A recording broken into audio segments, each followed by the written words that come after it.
Igan update kaugnay sa nangyaring pananaksak malapit sa Eiffel Tower sa Paris, France. Ang namatay na biktima ay isang Filipino-German.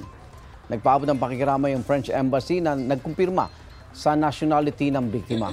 Wala pang pahayag dito ang ating Department of Foreign Affairs. Matatanda ang nanaksak at namukpok ng martilyo ang isang lalaki roon kung saan may dalawang iba pa ang sugatan. Ayon sa mga otoridad, may diferensya sa pag-iisip ang suspect. Igan, mauna ka sa mga balita. Mag-subscribe sa GMA Integrated News sa YouTube. Sa mga kapuso abroad, subaybayan nyo kami sa GMA Pinoy TV at sa www.gmanews.tv.